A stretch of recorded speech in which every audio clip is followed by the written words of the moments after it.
Piran je biser na severu Jadranskega morja. Prazgodovinska naselbina, starodavno antično in srednjeveško mesto z dolgim spominom, ki ga skrbno hrani in prikazuje mogočna palača Gabrielli in v njej pomorski muzej, poimenovan po poročniku bojne ladje, domoljubu Sergeju Mašeri. Zgodovino pomorstva prikazuje od leta 1954. Na zemljevidih sveta Petra Kopa, uglednega meščana sosednje Izole, sicer po rodu iz Benetk, je bil Piran zapisan že v 16. stoletju. Kolikor daleč sežejo arheološke najdbe, toliko zgodb je razkritih iz prazgodovine, ko so ob istrski obali Jadranskega morja zaplula prva plovila. Grške trgovce sta pripeljala veter in pogum. Potem so prišli Rimljani, ob obali zidali obmorske vile, pristanišča, živahen trgovski promet potrjujejo številne podmorske najdbe, najštevilčnejše so seveda amfore in njihovi ostanki. Prav arheologija izpričuje kontinuirano in bogato poselitev piranskega okoliša in slovenske obale vse do današnjih časov.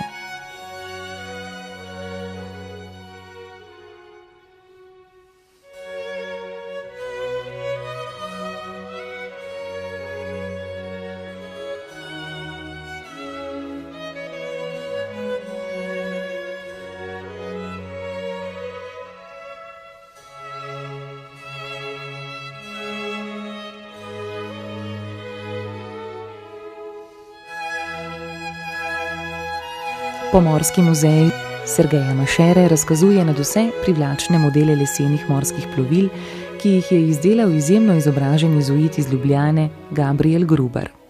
V stoletju razsvetljenstva, v 18. stoletju, je bil ustanovitelj prve pomorske šole v Ljubljani, kjer so se prav s pomočjo teh modelov učili zgodovine ladjedelstva, navigacije in tako dalje. Njegovi modeli veljajo za neprecenljive mojstrovine. Modeli ladij so predmet občudovanja, pa tudi posnemanja.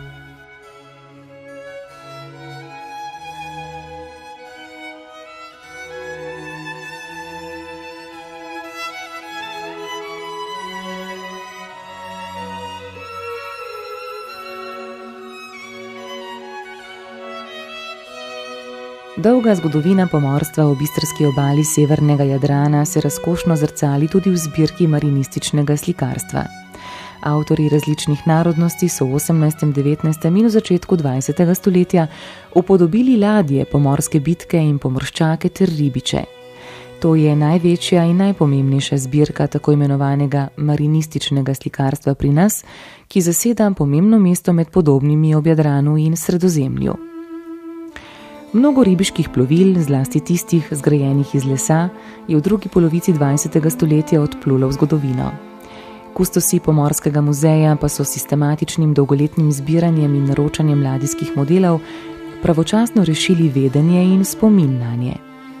Zbirka v Izoli prikazuje najbolj tipična plovila iz okolja, ki se je prvenstveno preživljalo z ribolovom in trgovino po morskih poteh.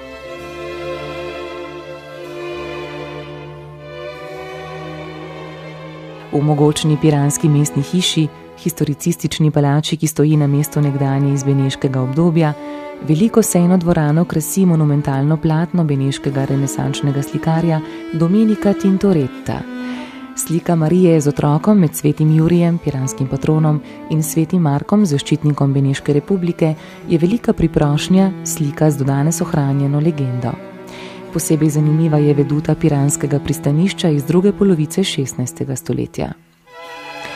Nepogrešljiv lik Pirana na osrednjem trgu, skladatelj in violinist Giuseppe Tartini, sodi med najbolj slavne prebivalce tega mesta.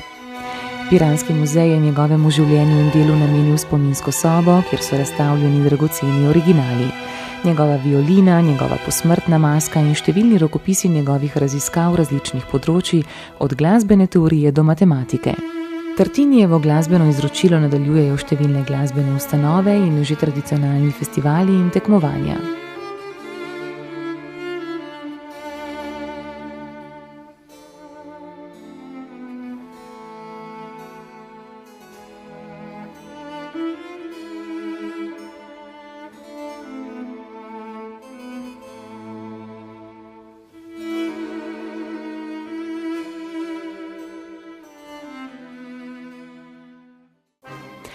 Mnogi Slovenci so bili na ladjah avstro-ogrske mornarice višji častniki, kapitani. Anton Haus iz Tolmina je postal celo admiral in zaplul na vsa svetovna morja, odkudar je prinesel dokumentarne fotografske posnetke in predmete. Bil je vzor mnogim mladeničem in pomembna figura pomorske zgodovine.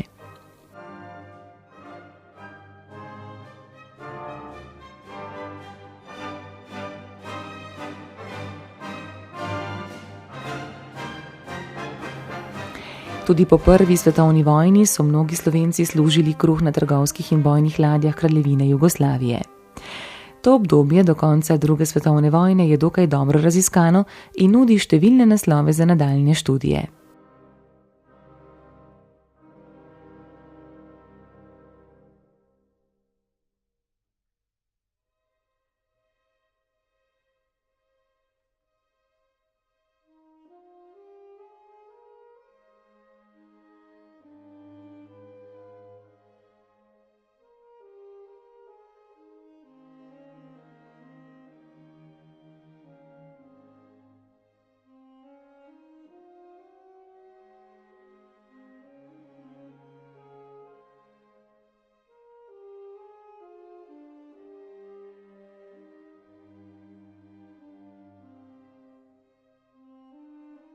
Herojsko je domoljubno dejanje častnika Sergeja Mašere, zadnjega poveljnika bojne ladje, ki je ni hotel predati italijanskim napadalcem, ampak se je z njo vred potopil v globine zaliva Boke Kotorske.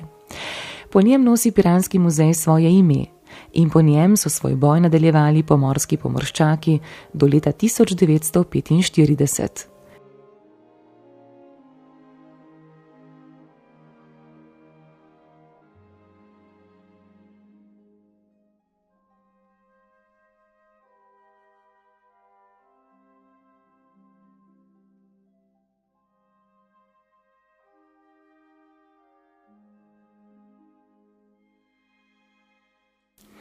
Osrednjo pomorsko kulturno-zgodovinsko zbirko dopolnjujejo ladijske polene, okrasi z ladijskih kljunov. Pomorščaki niso nikoli zagotovo vedeli, kdaj se bo morski bog Pozejdon raztogotil in na morje poslal divje viharje. Ljudje so verjeli, da jih pred mokro smrtjo zavarujejo zaščitniki, svetniki, zato so jim darovali votivne podobe. Na željo naročnika so jih ustvarjali ljudski umetniki.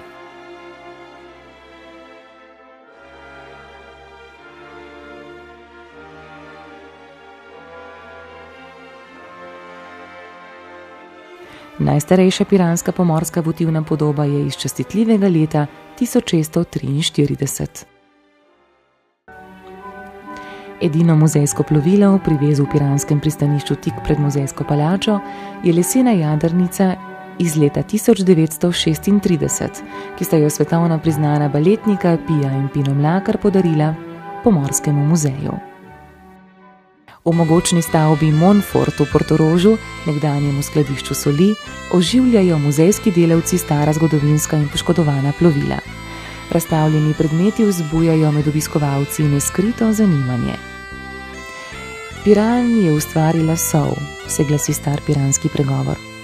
To nekdaj zelo cenjeno belo zlato je iz piranskih solin potovalo po vsej Evropi in dajalo privlačen in potreben okus mnogim jedem.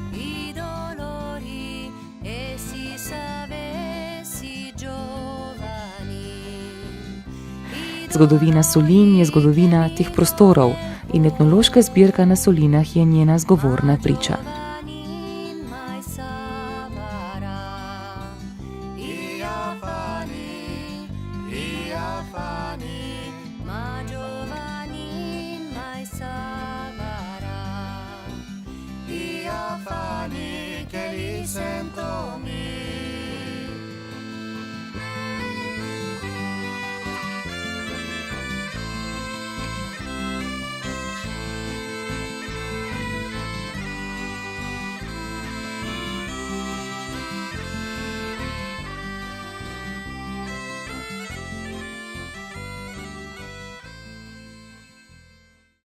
Tonina hiša v Svetem Petru predstavlja življenje v notranjosti Istre.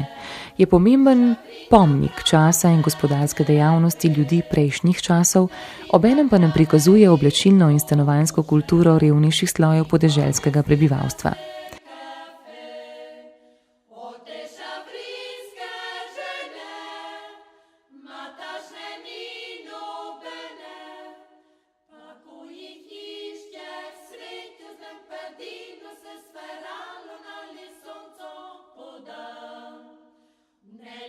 Simbol tega življenja je verjetno stiskalnica oljk, torklja, ki so jo poganjali bodisi ljudje, bodisi živali, samo da so preživeli.